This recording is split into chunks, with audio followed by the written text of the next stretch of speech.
અવધપુરી માં રઘુકુળ શિરોમણી દશરથ નામે અતિ પ્રતાપી રાજા રાજ કરે છે। આવા અતિ તેજસ્વી અને પ્રતાપી રાજાને ત્રણ રાણીઓ છે, રાણી કૌશલ્યા, રાણી કૈકેયી અને રાણી સુમિત્રા। રાજા ધર્મપરાયણ, ગુણવાન અને જ્ઞાની છે। તેના હૃદયમાં ભગવાનની ભક્તિ સતત વહી રહી છે। આખું રાજ્ય સુખ સમૃદ્ધિથી અત્યંત છલકાઈ રહ્યું છે। કોઈ વાતની ખોટ નથી દશરથ રાજાને। એક વખત દશરથ રાજા પોતાના મહેલમાં બેઠા બેઠા વિચાર કરી રહ્યા છે કે આહાહાહા, ભગવાનનું દીધેલું બધું જ છે, અદ્ભુત મહેલ, અખૂટ સંપત્તિ, કયાગરી પ્રજા। આમ વિચાર કરતા કરતા દશરથ રાજાને યાદ આવે છે કે આ બધી સંપત્તિનો વારસદાર કોણ? આ આગળ જતા બધું કોણ સંભાળશે? આનો સંભાળનારો કોણ? એક બાર ભૂપતે મનમાં,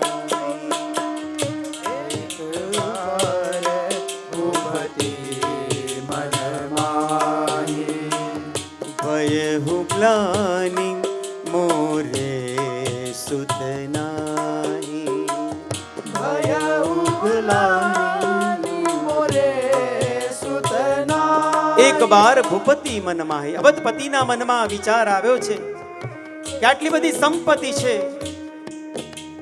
આવું સરસ રાજ્ય છે, પણ આ બધાનો સંભાળનાર કોણ? અવધપતિ અત્યંત ચિંતાતુર થયા છે।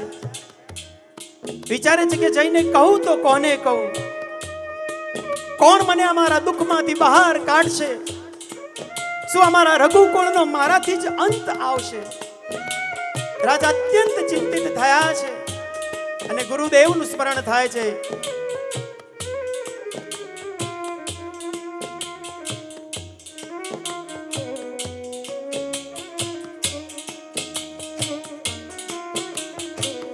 गुरु गृह गया हूँ तुरत महिपाला, गुरु गृह गया हूँ तुरत महिपाला, गुरु गृह गया हूँ तुरत महिपाला, गुरु गृह गया हूँ तुरत महिपाला।